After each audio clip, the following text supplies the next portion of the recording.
Hello, welcome everyone.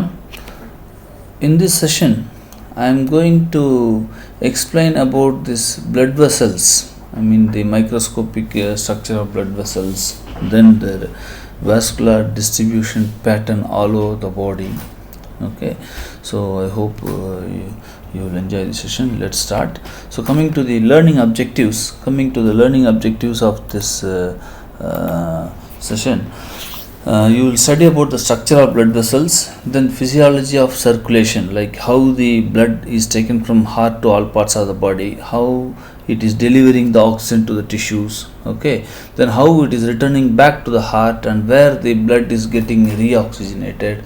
Okay, so all this process you will study in the physiology of circulation. So I will also define about the blood flow, blood pressure and the vascular resistance. Okay, then I will also tell a few words about the factors that is maintaining the blood pressure, okay, that is influencing the blood pressure. Then explore principal vessels of the systemic circulation, like what are the main vessels that you are going to study, you will be understanding about it. Okay, then coming to this arteries, the arteries are the blood vessels that is carrying the blood from the heart to all parts of the body. It carries only the oxygenated blood, okay, except the circulation between the heart and the lungs, that is the pulmonary circulation and the umbilical fetal circulation. Okay, in the fetal circulation, the pulmonary circulation, the arteries carries the deoxygenated blood, whereas in the remaining systemic circulation the arteries are carrying the oxygenated blood. Okay, that is the red blood cells in the blood is going to pick the oxygen molecule and then it is going to deliver it to the tissues in the body. Okay, then the capillaries are nothing but the fine microscopic vessels that is distributed in all the tissue areas. Okay, you cannot see the capillaries with the naked eye. You need a microscope to look at the capillary blood vessels. Okay, then the veins are the blood vessels that is bringing the deoxygenated blood. In fact, the red blood cells in the blood is picking the oxygen molecule in the lung and then it is coming to the left heart, and then from left heart it is going to all parts of the body.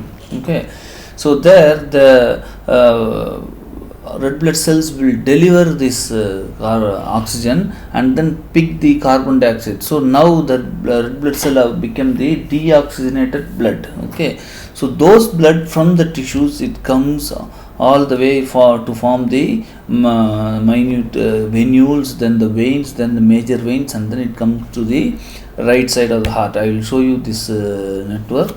So if you see in the body, around 15% of the blood vessels are systemic arteries and arterioles, and 12% of the blood vessels are pulmonary vessels, and 8% of the vessels are running between the heart, and the capillaries are 5%, and the systemic veins and the venules are 60%. Okay, this is the vascular distribution, but just you have to know the other remaining areas. So coming to the structure of blood vessels, any blood vessel, either it is an artery or a vein. Okay, there are three common layers. One is the tunica intima, the innermost layer, the tunica media, that is a muscular layer, and the tunica externa, that is the outer connective tissue layer of the blood vessels. Okay, tunica intima, tunica media and tunica externa. So this tunica intima is made up of this cuboidal epithelial cells, which is also called as endothelial cells. Okay, then the tunica media is nothing but the smooth muscles of the blood vessel. It is nothing but the smooth muscle of the blood vessel. The tunica externa is the outermost collagen fiber. Okay, the tunica externa of the artery is having the elastic fiber. That is why you cannot collapse these arteries. If you press, again it will recoil. Okay, whereas the tunica externa of the veins, there are no elastic fibers, so that is why the veins are collapsible in nature. Here what you see, this picture, it gives a lot of meaning. For example, you see from the heart, the major artery, that is aorta, is starting, and then it is distributing to the muscles, other organs and everywhere. Okay, then it is going to the tissues, and then it is changing into arterioles. The major arteries become minor arteries, then minor arteries become the arterioles, then the arterioles are dividing further into small blood vessels, that is called as the capillary bed. Okay, this capillary bed is present in the tissues. Then this capillary bed joins together to form the venules. These venules, they form the small veins. These small veins form the large veins, and then it is going to the right heart. Okay, you can see the green color structure. This is nothing but the lymphatic channels. Okay, the lymphatic channel is also, it's a type of circulatory network. Okay, the lymphatic channels is also a type of circulatory channels. At the end of the day, the lymphatic drainage is going to the venous circulation and mixing, and then going to the right heart. Okay, so this is what you have to understand, basic understanding about the blood vessel that is present in the body. So coming to the layers of the blood vessel, you see this is the artery and this is a vein. Okay, so medium size artery. You see this innermost tube-like structure is called the lumen of the blood vessel. These are the lumen of the blood vessel. So if you see here, this lumen, the lumen of the vein, you can see valve. So what is the use of this valve? This valve will allow the blood to pass in one direction. It will not allow the blood to pass in reverse direction. Okay, whereas in the arteries there is no veins. Okay, why? Because these muscle contraction will create a peristaltic wave, and it will conduct the keep pushing the blood towards a periphery. Okay, from the heart. So that is why you can always feel the pulse waves in the arteries, but the pulse wave is absent in the veins.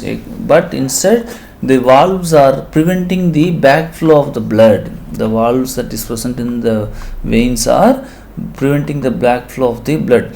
So this is the innermost layer, which is called as endothelial layer, which is made up of cuboidal epithelium, and in the small capillary bed it is made up of squamous epithelial cells. Okay, so here this is called as the subendothelial layer, where there is adjacent to it you have the internal elastic lamina. This internal elastic lamina is absent in the vein. Okay, then the next layer is the muscle layer, smooth muscle layer. You have the longitudinal and circular muscle layer. So this layer is the smooth muscle. You know, this inner muscular layer is very thin in the vein, it is very thick in the arteries, because these only will contract and create the pulse waves, where you can feel the pulse waves. Okay, then you have the outermost layer, the tunica externa. So this is a connective tissue layer, which is made up of collagen fibers, and there are a lot of microscopic blood vessels. These microscopic blood vessels are called as the vasa vasorum. Always remember, the blood vessel that is supplying a blood vessel is called as the vasa vasorum. Understood? The blood vessel that is supplying a blood vessel is called as the vasa vasorum. So in that case, if you see, these are the summary of blood vessels. As I told you, there are tunica adventitia, media, and the intima. So this is the elastic artery, muscular artery, and the arteriole. Okay, likewise this is a capillary bed, this is a venule, and this is a vein. You know, this vein further divides into venules, this venule further divides into capillaries. Likewise, this artery divides into medium size artery, then medium size artery divides into elastic artery, and then it becomes arteriole like this, and then it becomes the capillaries. Okay, so let us see about the different types of arteries. We have the elastic arteries, muscular arteries, and the arterioles. Okay, so elastic arteries are nothing but the conducting arteries. You know, there are good pulse waves in the elastic arteries. Okay, example, aorta and its main branches. You know, the aorta is said to be the largest artery in the body. Okay, I'll show you in the picture, in model, then you will be able to understand. This aorta is said to be the largest artery in the body, and its major branches are having the pulse waves. Okay, they have the large lumen, and in this lumen only the blood will be there will be continuous flow of the blood. Okay, so this can you know, this is like if you compress this artery aorta of cadaver, you cannot collapse it because it is a elastic coil, elastic tube. It is a tube with elastic in nature. Okay, then muscular arteries are the arteries that is distributed all over the body near the organs or the muscles. Okay, so what happens, the main branches divides into small medium sized branches. The medium sized branches divides into muscular branches. Okay, they have thick tunica media with a small smooth muscle. They are active in vasoconstriction. What do you mean by vasoconstriction? You know, any constriction of the blood vessel, we call it a vasoconstriction. So for example, if there is a injury, what you do, you keep ice packs, isn't it? So what is the role of ice? So cold will always create vasoconstriction in the body. Cold will always create vasoconstriction in the body. Then so that's what we call it as vasoconstriction, where vasodilatation is done by heat. Okay, so whenever you see the muscle spasm, you keep hot packs, so there will be vasodilatation and the muscle spasm is relieved. The muscle spasm is relieved. Next we have the arterioles. Next we have the arterioles. So these arterioles are the resistance blood vessels which are derived from the artery, medium sized arteries. Okay, so these arterioles are converted into capillary beds. These arterioles are converted into capillary beds, and they are microscopic in nature. Okay, they are microscopic in nature and they are spread in the tissues. They are spread in the tissue. So in this place the vasoconstriction and vasodilatation is taking place. Okay, now if you see the artery, you can see this is a lumen. Don't forget three layers: tunica adventitia, tunica media, and tunica intima. Okay, adventitia is outermost connective tissue layer. Okay, or tunica externa, anything you can call it as tunica adventitia or tunica externa. Okay, both the name you can use. Then tunica media is a muscle layer and tunica intima is the inner endothelial layer. Tunica intima is the inner endothelial layer. Then capillary beds, as I told you, so imagine this is a muscle tissue or any skin or any liver or any organ, or so you can see fine microscopic blood vessels, and this is the place where the exchange of gas is taking place. This is a place where the exchange of gas is taking place. So this exchange, for example, this arteriole changes into capillary beds, and here the red blood cell will give the oxygen and pick the carbon dioxide and then pass through these venules and then to the veins. Okay, so here it is oxygenated blood, and this place it is deoxygenated blood. So that is what interstitial tissues. Okay, interstitial means any tissue we call it as interstitial tissues. Any tissue we call it as interstitial tissues. And this interstitial tissue is a place where the capillary beds are distributed, and let us see what is happening in the capillary bed. Okay, what you can see here is this is the squamous epithelial cells in the capillary beds, but in the major blood vessel there will be cuboidal epithelial cells. Okay, so here you can see the red blood cell. This is a biconcave shaped anucleated red blood cells. They travel here, and through this place only the exchange, in this capillary beds only the exchange of tissue is taking place. Okay, these kind of capillary beds are present in the lungs, then the CNS, where there is blood brain barriers. Okay, so this if you look closely here, you have the tight junction and the gap junction. Through this gap junction only the tissue fluid is from the blood vessel, it is coming to the extracellular fluid, or it is going into the blood vessels, or it is going into the blood vessels. So they are large fenestrated pores, allows large molecules through it, occurs in areas of active filtration, for example kidneys, then small intestine, everywhere this kind of capillary beds are present. Okay, we call it as the fenestrated capillaries, where there is increased permeability. Permeability means allowing the fluid to exchange, Okay, then the third variety is the sinusoidal capillaries, which is present in the liver, bone marrow and the spleen, and they are they have the large intracellular cleft. Okay, this is the large intracellular cleft, and through this also the plasma, serum plasma will go and come in. Okay, so these are all the different types of capillary beds. Even this kind of capillary beds are all the tissue will have capillary beds, and that is the place where the gases exchange is taking place, or the filtration is taking place, Okay, then there are two types of microcirculation capillary beds. One is for vascular shunt and true capillaries. Okay, so the vascular shunt are nothing but the short vessels connected to arteriole and the venule. Okay, just to keep the principle: aorta, medium size artery, small size artery, arteriole, then capillary bed. From capillary bed it is connected to venule, then small vein, medium size vein, then large veins. That is the system you have to understand. Okay, then the true capillaries are the capillaries where the actual exchange of this gases is taking place. You can see here, this is the tissue where the microscopic blood vessels are distributed, and here you can see when the blood RBC cell is passing through the microscopic blood vessel, the exchange of gas is taking place, and then the deoxygenated RBCs, see, for example, the RBC will come here, give the oxygen and pick the carbon dioxide molecule, and that carbon dioxide molecule with the red blood cell will become the deoxygenated blood, and they will pass in the venules and then to the veins. Okay, so this is the sphincter, this is a mechanism that is taking place in all over the body.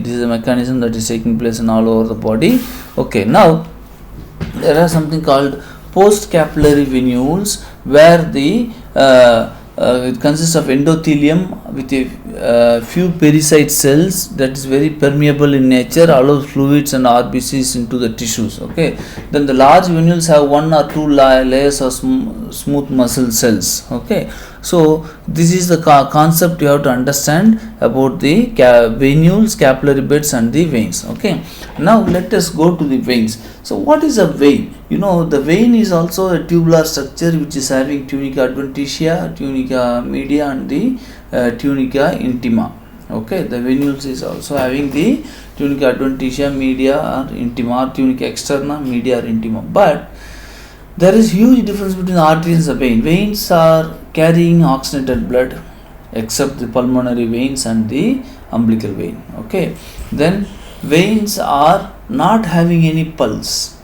Okay, in the arteries, if you touch the artery, you can feel the pulse waves. Okay, but veins, the pulse are absent, and moreover the veins are superficial to the arteries. The veins are more superficial to the arteries. Okay, so here you can see there is large diameter veins. Example, the inferior vena cava, which is said to be the largest vein in the body, offers little resistance. Then the valves are present. Okay, so because of the presence of valve, the blood backflow is prevented. Then there are venous sinuses, which is flattened veins with extremely thin wall. Example, coronary venous sinus of the heart and dural venous sinus of the brain. So venous sinus is nothing but they are the flat, thin walled channels where the blood just simply pours into these regions. Okay, I would have spoken more about the dural venous sinus and the heart sinus also. I have shown in the previous lecture, so you can understand about the venous sinus there. Okay, then coming to the vascular anastomosis. What do you mean by anastomosis? Okay, anastomosis is nothing but interconnections of blood vessels. Okay, so there is the blood vessels connect each other. It keeps connecting each other. Okay, so there are arterial anastomosis. That means what? The arteries will join each other. Speak about vascular anastomosis. This anastomosis is present in the body in order to give uninterrupted blood supply to a certain part. For example, your brain is very vital structure, so it needs continuous non-stop supply of blood. So what happens here? This brain is having largest vascular anastomosis, that is a collateral circulation, which is formed by the internal carotid artery and the vertebral artery. Internal carotid artery and the vertebral artery. Okay, so this is the anastomosis. This is what we call it as anastomosis. So in the body also, during the time of hemodialysis, we have to artificially create the anastomosis between the artery and the vein in order to do hemodialysis. That's what is called as arteriovenous anastomosis. Okay, so in the, for example, it is common in the joint or in the abdominal organs, in the brain, and also in the heart. For example, heart, the right and left coronary artery is forming a anastomosis. It's forming a anastomosis to maintain the uninterrupted blood supply. Okay, so and then coming to the atherosclerosis, it's nothing but the hardening of the blood vessel. Sclerosis means hardening. Athero means blood vessel. So atherosclerosis means it is hardening of the blood vessel. It is hardening of the blood vessel. So if you see here, this is a lumen. This is a lumen. Okay, and this is endothelial layer. This is the endothelial layer. Suppose if this accumulation is present on the lumen here, we call it as endoluminal embolus. We call it as endoluminal thrombus. Inside the lumen there is thrombus. Okay, but in this layer, if you see, you can see the endothelial layer here, but under the endothelial layer the sclerosis is originating. Okay, this thrombus is originating. This is what we call it as subintimal thrombus. Okay, you can see here the lumen is intact, but the endothelial layer is getting swelled due to accumulation of fat here. So this is what happens in the coronary artery also. This plug is called as thrombus. This thrombus is not developing inside the lumen, it is developing in the subintimal layer. So naturally what happens, the lumen is the endothelial surface is intact, but this atherosclerosis is starting on the subintimal layer. Okay, so when we deploy the stent inside the blood vessel, we have to see all this, whether it is interluminal thrombus or subintimal thrombus. Okay, so this is what we call it as atherosclerosis. Okay, next let's go to the physiology of circulation. So in this physiology of circulation,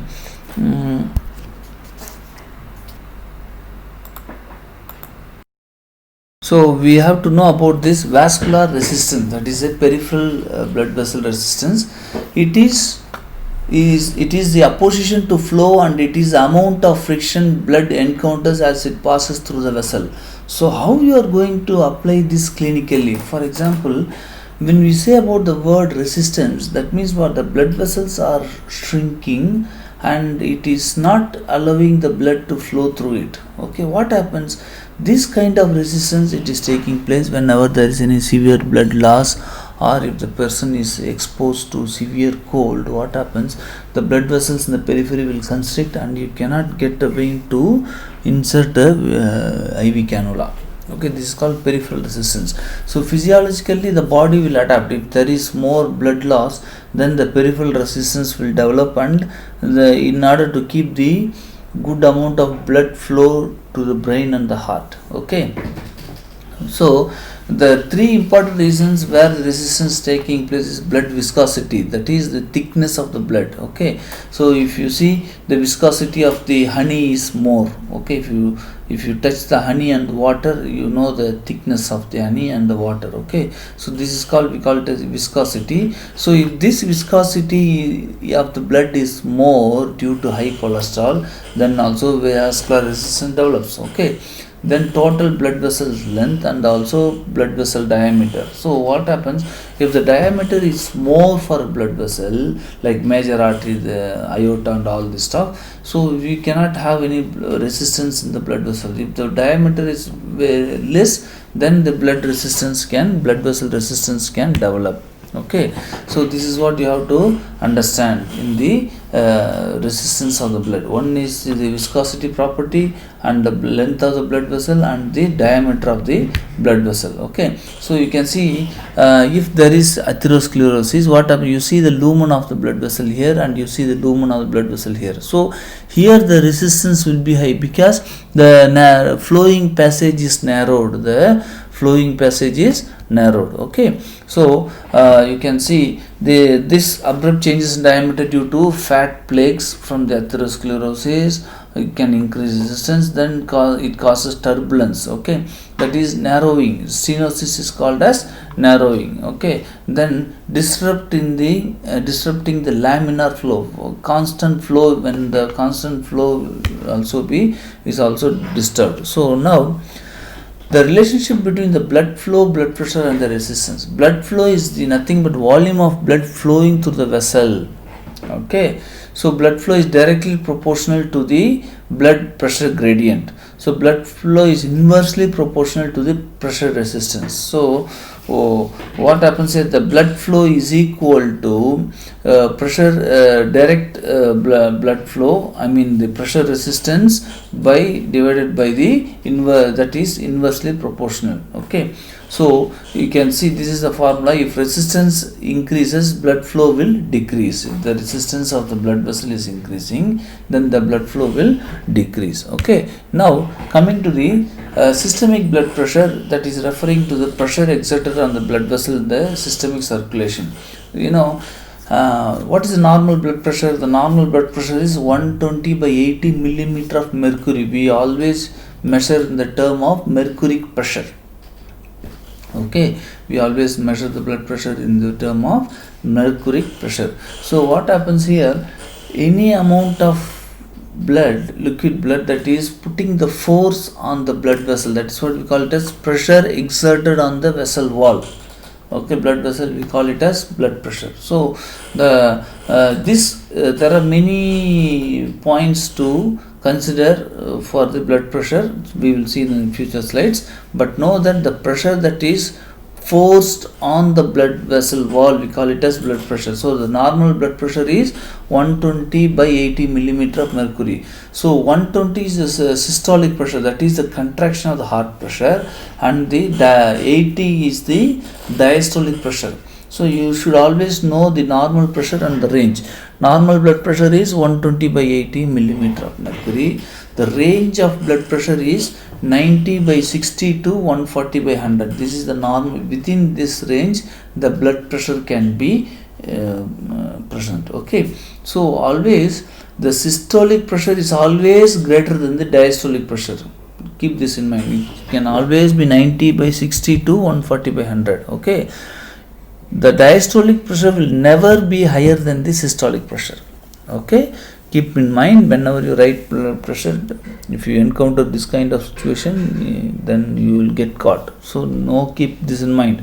Always systolic pressure, that is always greater than the diastolic pressure. Okay, so let us see how the blood pressure is varying. So here this is the systolic pressure and this is the diastolic pressure. So the average pressure is called as a mean pressure gradient. Okay, so in aorta it is 120 by 80, but as it goes small capillary in main artery also, the blood pressure is around 120 by 80, but it gradually the pressure will reduce. The pressure will reduce when it comes to the capillaries. Okay, so how we are going to understand about the arterial blood pressure? Okay, as I told you, the pressure exerted on the vessel wall is called as the arterial blood pressure. So pressure on the arteries during the heart contraction, that is systolic pressure. It reflects two factors of the arteries close to the heart. One is elasticity, another is the volume of the blood that is forced into them at any point. Blood pressure near the heart is pulsatile. Okay, systolic pressure is pressure exerted during the ventricular contraction. As I told you, the contraction pressure is called as the systolic pressure. The diastolic pressure is the lowest level of the arterial pressure during the time of diastole. Okay, so that is the diastolic pressure. So the pulse pressure is equal to difference between the systolic and the diastolic pressure. Mean arterial pressure is equal to pressure that propels the blood to the tissues. Okay. So always mean arterial pressure is equal to diastolic pressure plus the pulse pressure. Okay. Now what is capillary blood pressure?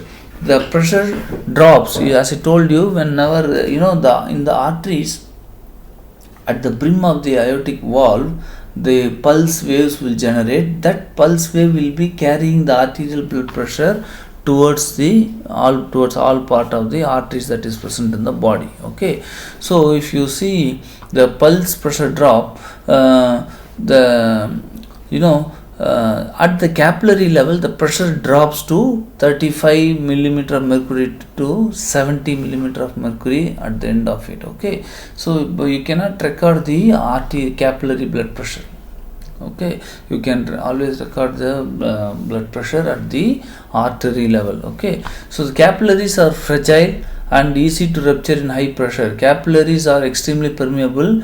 Pressure forces solutes to the interstitial space. Okay, then, I have told you many things about the capillary. Only the exchange of gas is taking place. The exchange of intracellular fluid and extracellular fluid is taking place. Not intracellular and extracellular fluid. The extracellular fluid is coming into the capillary bed and then it is coming back to the heart as a deoxygenated blood. Okay, so here in this picture what you can see is the mean arterial pressure, how it is coming. So you have to consider the stroke volume, heart rate, diameter of the blood vessel, then the blood viscosity and blood vessel length. All these three maintain is directly proportional to peripheral resistance. And the stroke volume and the heart rate. What is the stroke volume? The one contraction of the ventricle is called as the stroke. Okay, so the left ventricle, when it contracts once, 70 ml of blood is flushed out. Okay, so 70 ml for one contraction into number of heartbeat. Okay, for 1 minute 72 times the heart is beating. Okay, so 70 ml into 72 times gives the cardiac output. Okay, that is around 5300 ml, around 5000 ml on an average. Okay, so 5000 ml of blood is being pumped by the heart every single minute. That's what we call it as cardiac output. Okay, that's what we call it as cardiac output. Okay, now coming to the pulse. Pulse is a rhythmic wave-like contraction in the blood vessel. So in the body there are 7 places where the arteries are superficially palpable.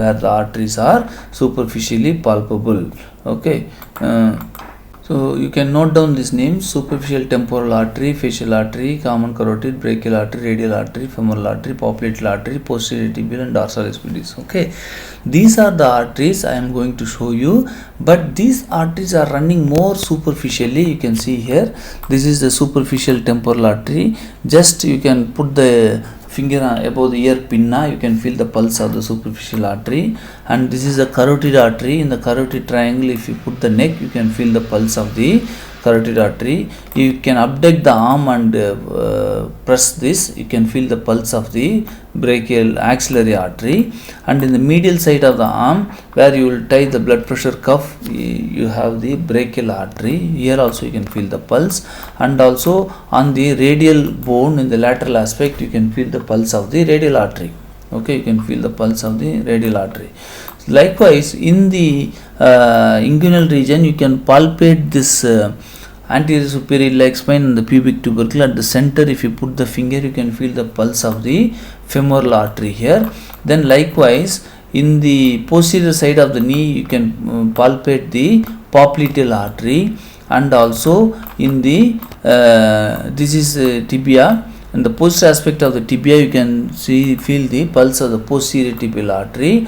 And on the head of the metatarsal, on the base of the metatarsal, here you can feel the pulse of the dorsalis pedis. This is called as the dorsalis pedis artery. Okay, you can feel the pulse of the dorsalis pedis on the cuneiform bone. Okay, so these are the place where the arteries are running more superficially in the body. These are the place where the arteries are running more superficial in the body, and you can feel this pulse. You can feel the arterial pulse. We cannot palpate the pulse of the descending thoracic aorta or the abdominal aorta, because this is more deeper in deeply placed. These arteries are deeply placed. Okay, these arteries are deeply placed. So these are all the place where you can feel the pulse of the arteries. Okay, now what is blood pressure? As I told you, this blood pressure is the pressure exerted on the vessel wall. Okay, this Dr. Nikolai Kotkov, a Russian physician who described them in 1905. Okay, so you have to wrap the pressure cuff on the brachial artery in the arm, and then you have to inflate the pressure cuff. This is called as the sphygmomanometer. This instrument is called as sphygmomanometer, which is having mercury, and when you increase the pressure, there is this bladder. Okay, there will be a rubber bladder, and this is a hand cuff, and you can see the cloth. Okay, that is where the bladder is placed. Okay, these are all the connecting tubes, and this is a mercury, and this is a scale. Okay, so these are all these parts of the sphygmomanometer. You have to know how to record the pulse manually, because everywhere you don't have these electronic equipments, and in the sphygmomanometer you have to place the sphygmomanometer at the level of the heart, and then only you are going to measure the artery pulse. Okay, so the first, whenever you have to tie the cuff and inflate, maybe in the physiology in the anatomy physiology the practicals, it will be demonstrated for you. Okay, to show how the blood pressure is recorded. Okay, so here you can see you have to inflate the mercury up after tying the cuff up to 140, 130 or 150, then slowly decrease the pressure. So that time the first sound that you hear is called as systolic pressure, and you keep listening, and slowly decrease the air so that the mercury will come down, and suddenly the sound will vanish. So the point where the sound is vanishing is called as the diastolic blood pressure. Is called as the diastolic blood pressure. Okay, so normally the normal blood pressure is 120 by 80 millimeter of mercury. It can range. Okay, it can vary, 10 or 15 difference can be present. Okay, so coming to the venous blood pressure, three functional adaptations exist to assure adequate venous rhythm. One is a muscular pump, respiratory pump, and sympathetic venoconstriction. Okay, so what is this muscular pump? Okay, this is very important. For example, the blood pressure, there is no pulse waves present in the veins. There is no pulse wave present in the vein. So what happens? The muscle contraction in the body the muscular contraction in the body is going to pump the venous blood, and it keeps pushing the venous blood towards the inferior vena cava. Okay, and when you breathe, that time what happens? The lung expands, and that compression is also going to push the venous blood towards the heart. Okay, then sympathetic venous constriction. So whenever there is sympathetic nerve stimulation, the veins in the periphery will constrict, and it will keep pushing the blood. So these veins, the backflow of the blood in the veins are prevented by the presence of valves. You see, this is a muscular contraction that is pushing the blood vessels up. So this backflow is prevented by presence of these valves. Okay, if these valves are damaged, what happens? The blood does not pass through, and the blood will clot, and that condition is called as varicose vein. Okay, people who are in standing profession, they experience this varicose vein in their life. Okay, you can Google the word varicose vein and you can see. Okay, so these are all the factors that affects the mean arterial pressure. That depends on the cardiac output, peripheral resistance, and okay, so you can which I have explained previously. Now let us go to the control of blood pressure. Let us go to the control of blood pressure.